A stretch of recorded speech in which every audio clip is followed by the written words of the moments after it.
Fatihah. Bismillahirrahmanirrahim. Bismillahirrahmanirrahim. Alhamdulillahi rabbil alamin. Arrahmanirrahim. Maliki yaumiddin. Iyyaka na'budu wa iyyaka nasta'in. Ihdinas siratal mustaqim. Siratal ladzina an'amta 'alaihim ghairil maghdubi 'alaihim waladdallin. Amin. Rabbi firli wa liwalidayya wa lil mu'minina amin. Raditu billahi rabba wa bil islami dina wa bi muhammadin nabiyya wa rasula. Rabbi zidni ilma warzuqni fahma. Rabbi israh li sadri wa yassir li amri wahlul 'uqdatam min lisani yafqahu qawli. Assalamualaikum warahmatullahi wabarakatuh. Alhamdulillahi rabbil alamin. Wassalatu wassalamu ala asrafil anbiya wal mursalin wa ala alihi wa ashabihi ajma'in, amma ba'd.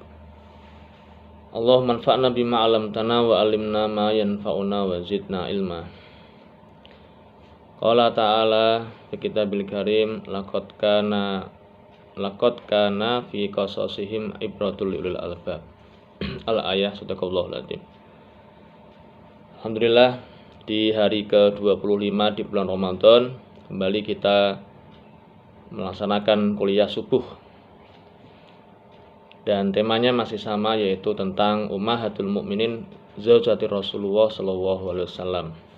Alhamdulillah, kita sudah mengkaji atau kita sudah mencoba untuk mempelajari biografi 5 istri beliau, dari mulai Siti Khadijah atau Sayyidatina Khadijah, kemudian Saudah, kemudian Aisyah, kemudian yang terakhir kemarin Hafsah, Jadi baru 4 baru 4. Hafsah binti Umar.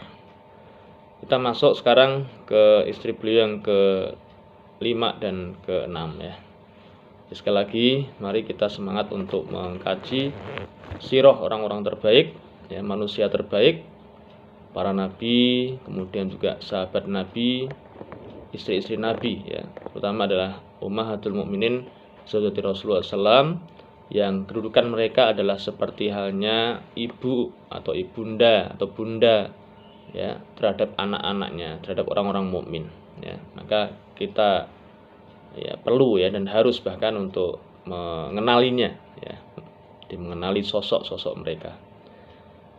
Kita masuk istri beliau yang ke-5 dan ke-6 Pagi ini 2. Yang ke-5 adalah ada Zainab binti Khuzaimah. Ada ibunda Zainab binti Khuzaimah.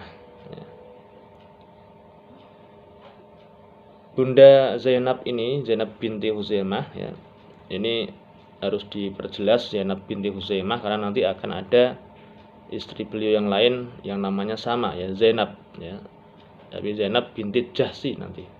Nah, ini kita bahas dulu yang Zainab binti Khuzaimah. Nah, Bunda Zainab binti Khuzaimah ini adalah termasuk wanita yang awal-awal masuk Islam, yang awal-awal beriman pada Allah dan juga pada Rasulullah SAW. Dan sebelum menikah dengan Rasulullah SAW, dia juga sudah pernah menikah dengan pria lain, yaitu Abdullah bin Jahsi, yang tidak lain juga adalah masih sepupu Rasulullah SAW. Jadi sebetulnya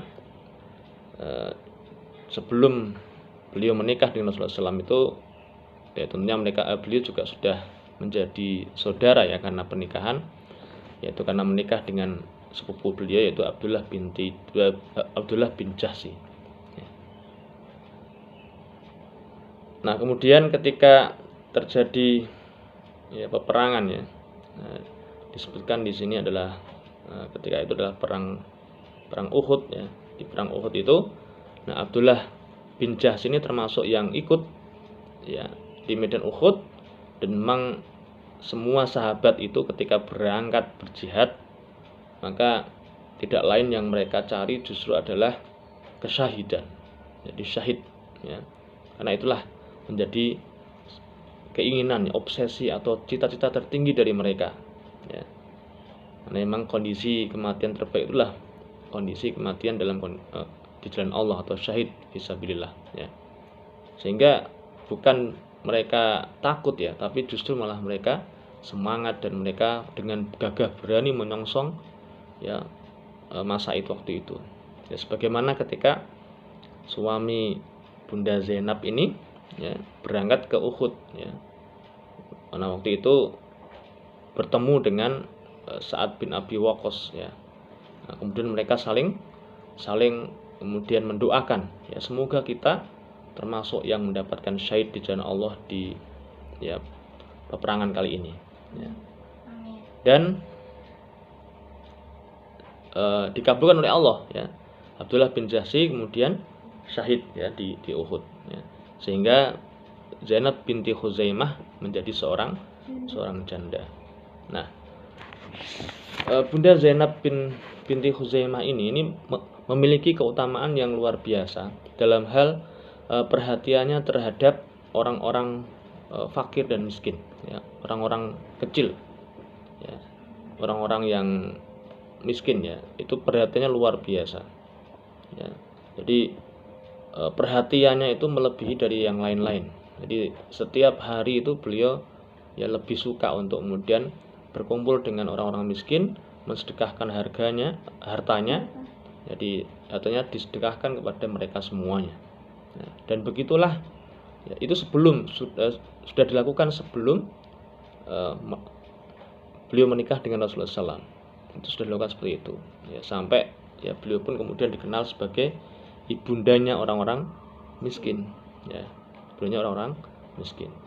Nah, ketika Abdullah ya bin Jahsy meninggal wafat, suami beliau pertama, maka kemudian Rasulullah SAW ya mendatangi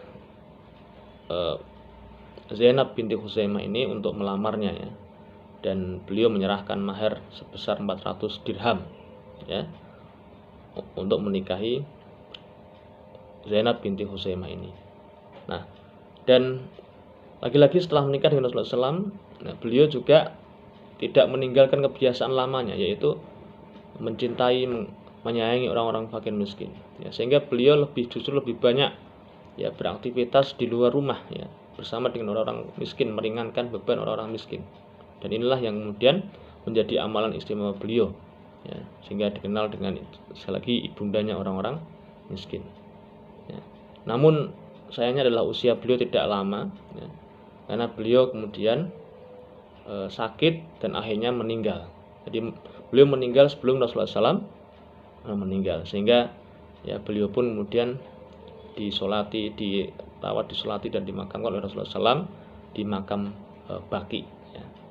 Jadi cukup singkat, ya, cukup singkat, tapi kebaikannya itu diingat-ingat oleh orang-orang kalangan miskin di Madinah waktu itu, ya, karena perhatiannya yang luar biasa, ya. Ya, walaupun kemudian memang satu sisi tidak banyak barangkali atau bahkan hampir tidak ada hadis yang diriwayatkan dari beliau sumbernya, ya, karena tadi beliau ya tidak banyak kemudian mendengarkan Rasulullah SAW, ya, tidak banyak mendengarkan atau mengikuti majelis Rasulullah SAW, tapi beliau lebih banyak bersama dengan orang-orang miskin di luar rumah. Nah, itu yang pertama, Zainab binti Khuzaimah yang tidak lama ya hidupnya bersama dengan Rasulullah SAW, karena kemudian akhirnya meninggal, ya.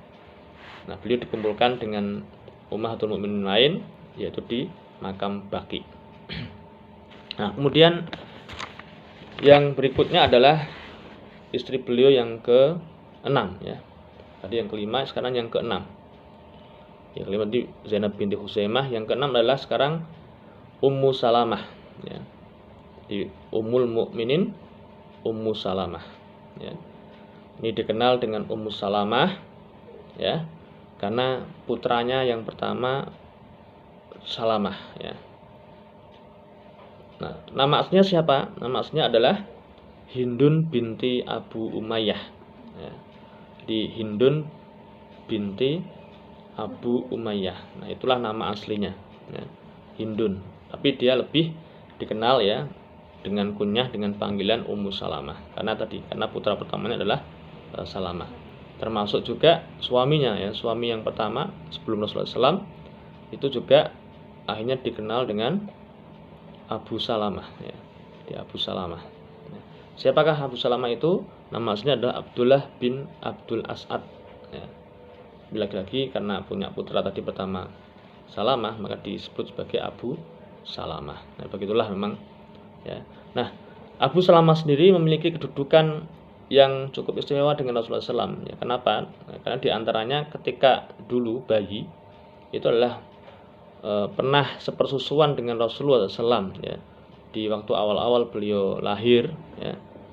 Maka ya waktu itu sempat disusui oleh pembantu Abu Lahab ya, oleh budaknya Abu Lahab atau pembantunya Abu Lahab, yang dalam sebuah riwayat ya ada yang mengatakan dibebaskan ya, walaupun ada riwayat lain yang mengatakan tidak seperti itu ya, yang namanya Suwaibah. Jadi pernah disusui sepersusuan dengan Rasulullah SAW ya, Abu Salamah ini Suwaibah, sehingga masih berarti saudara sepersusuan ya. Nah itu, sehingga sebetulnya hubungan antara Ummu Salamah ya, Hindun ini bin Abu Umayyah ini dengan Rasulullah SAW tentunya sangat dekat ya. Nah, Ummu Salamah ini dikenal dengan wanita yang berparas cantik ya, yang cantik, dan memang tentunya semua istri beliau juga memang adalah wanita-wanita yang cantik ya secara fisik pilihan, tapi tidak hanya itu ya, tapi yang penting adalah kemudian kesolehannya, taatannya itu yang luar biasa. Nah, Ummu Salamah ini termasuk ya wanita mukmin yang beserta dengan suaminya itu setia dengan Rasulullah SAW ya, termasuk juga kemudian ketika ada perintah untuk hijrah yang pertama di Habasyah itu mereka termasuk yang berangkat berhijrah. Nah itu. Dan Ummu Salamah ini memiliki satu keistimewaan yang luar biasa, yaitu selain tadi secara fisik, beliau ini adalah seorang wanita yang diberikan oleh Allah kecerdasan yang luar biasa ya. Sebagaimana juga istri Rasulullah SAW, Sayyidatina Aisyah ya, itu juga diantara keistimewaan beliau adalah diberikan kecerdasan yang luar biasa ya, mudah menghafal ya, kuat hafalannya ya, menangkap pelajaran dan seterusnya, sehingga Sayyidatina Aisyah meriwayatkan hadis dari Rasulullah SAW itu yang dihafalkan, yang diingat kemudian ada 2000-an ya lebih. Nah demikian pula Ummu Salamah ini. Ummu Salamah juga sama, memiliki kecerdasan yang baik ya, dan hafalan yang luar biasa ya, sehingga banyak juga hadis Nabi SAW yang diriwayatkan dari beliau. Ada sekitar ya ratusan ya, 300-an lebih hadis yang diriwayatkan dari beliau ya. Nah beliau termasuk yang diberikan oleh Allah umur yang panjang ya, sehingga ketika Rasulullah SAW wafat beliau masih hidup, bahkan beliau sempat mengalami masa-masa Khulafaur Rasyidin ya, Sayyidina Abu Bakar, Sayyidina Umar, Sayyidina Utsman, Sayyidina Ali, beliau mengalami semuanya karena beliau wafat di masa Yazid ya, jadi masa kekhalifahan Bani Umayyah itu baru beliau kemudian wafat. Nah keistimewaan lain selain beliau adalah memiliki kecerdasan yang luar biasa. Dengan kecerdasan itu kemudian memang digunakan ya, diberdayakan, dimaksimalkan untuk ya membantu Rasulullah SAW menyelesaikan berbagai macam masalah. Sehingga ada dalam sebuah riwayat, dalam bagi riwayat itu ada beberapa kejadian yang Ummu Salamah memiliki peran yang luar biasa ya. Nah sebelum ke situ ada satu yang terlewat, yaitu hal yang menarik terkait bagaimana ya Ummu Salamah bisa kemudian menikah dengan Rasulullah SAW. Nah, karena sebelumnya tentunya Abu Salamah juga ikut dalam perang Uhud ya, ikut perang Uhud ya, perang Uhud, dan kita tahu memang di perang Uhud itulah memang banyak sahabat yang utama ya, sahabat-sahabat yang termasuk awalun kemudian utama itu banyak yang meninggal ya, banyak yang wafat, banyak yang syahid, ada sekitar 70-an yang syahid ya, termasuk ya, paman beliau Hamzah, kemudian juga sahabat yang membuka dakwah di Madinah, Mus'ab bin Umair dan lain-lain. Nah termasuk tadi adalah Abdullah bin Jahsy ya, suami pertama dari Zainab binti Khuzaimah. Nah termasuk juga Abu Salamah, walaupun Abu Salamah tidak syahid di padang Uhud ya, tapi beliau mengalami luka, ya, luka yang banyak, dan luka itu kemudian ternyata tidak sembuh, ya, tidak bisa sembuh. Bahkan setelah selesai perang, kemudian dirawat, nah ternyata luka itu makin parah dan akhirnya menyebabkan kematiannya. Nah, dan ada satu hal yang memang diwasiatkan oleh beliau ketika sebelum meninggal, ya, walaupun sebetulnya, ya, sebelum terjadi sakit, ya, peperangan dan sakit itu, Abu Salamah dan Ummu Salamah ini termasuk pasangan yang sangat harmonis, yang barangkali menjadi model saat itu keluarga yang ya ideal dan seterusnya. Ya, mereka ya istilahnya sangat harmonis sekali gitu kan. Nah, bahkan di antara mereka ada satu riwayat yang menyampaikan bahwa mereka pernah berikrar, ya, bahwa ya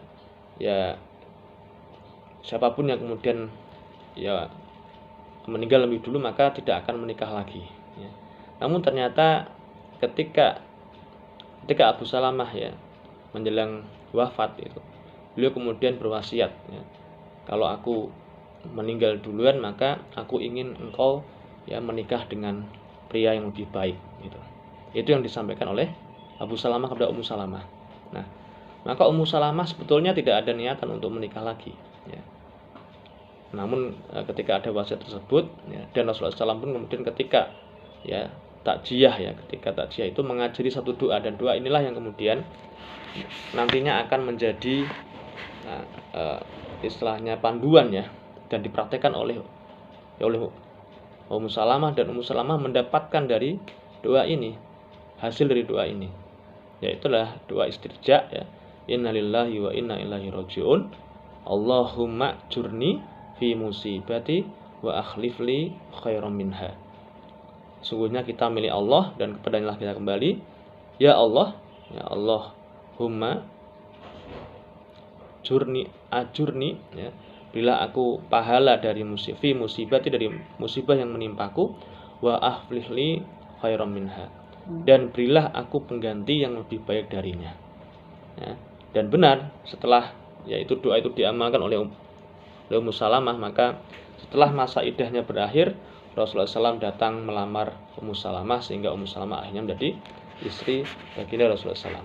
Nah, maksud tadi bahwa Ummu Salamah dengan kecerdasannya ini dimaksimalkan, digunakan untuk membantu berbagai masalah Rasulullah SAW. Ya, nah, diantaranya yang masyhur yaitu adalah ketika terjadi perjanjian Hudaybiyah, ya, tahun ke-6 Hijrah. Waktu itu Rasulullah SAW mendapatkan, ya, wahyu untuk berangkat haji, ya, awalnya perintah berangkat haji. Beliau kemudian bersama dengan 1000, ya, lebih sahabat, ya, berangkat menuju ke Mekah. Namun begitu sampai di Hudaybiyah dicegat oleh orang-orang kafir Quraisy, sehingga ya belum sampai ke Mekah, ya, belum sampai ke Ka'bah, ya, kemudian tawaf dan seterusnya. Nah, namun waktu itu Rasulullah SAW kemudian mendapat wahyu agar kemudian tetap dinilai oleh Allah sebagai perjalanan umroh, ya.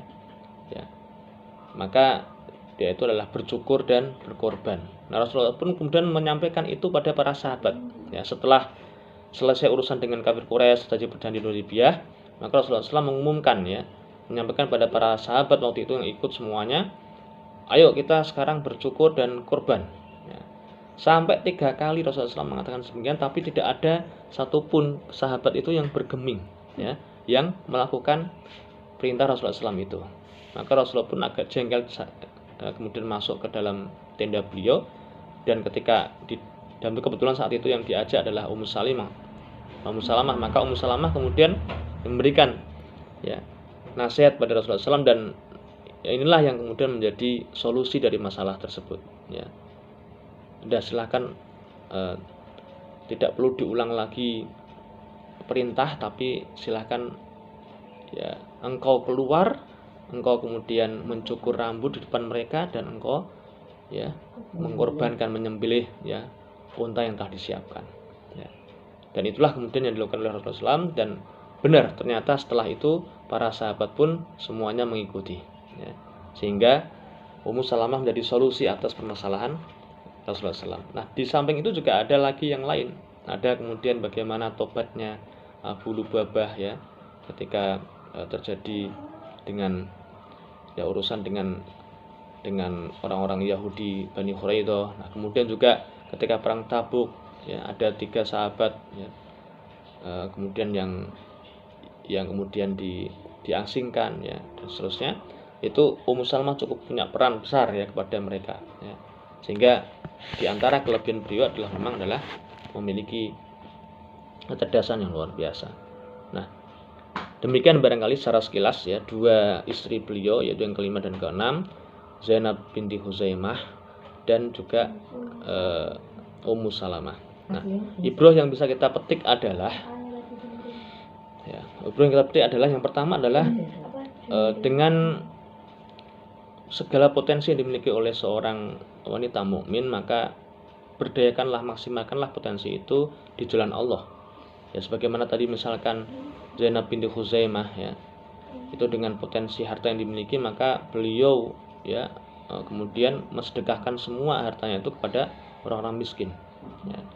Jadi beliau membantu kemudian eksistensi sosial suaminya dengan kemudian baik terhadap orang-orang miskin. Nah, kemudian yang kedua dari Ummu Salamah, maka kecerdasan seseorang itu gunakanlah juga untuk urusan Allah, untuk urusan dakwah, untuk urusan yang lebih tinggi ya, tidak hanya digunakan untuk kepentingan pribadi saja. Nah, semoga setiap wanita mukmin bisa mengambil ibrah ini dan mengambil pelajaran, hikmah, dan juga jadi panduan sehari-hari. Amin ya rabbal alamin. Aqulu qouli hadza wa astaghfirullaha li wa lakum. Mari kita tutup dengan kafaratul majelis. Subhanakallahumma wa bihamdika asyhadu an la ilaha illa anta astaghfiruka wa atubu ilaik. Wa lakum minkum. Assalamualaikum warahmatullahi wabarakatuh.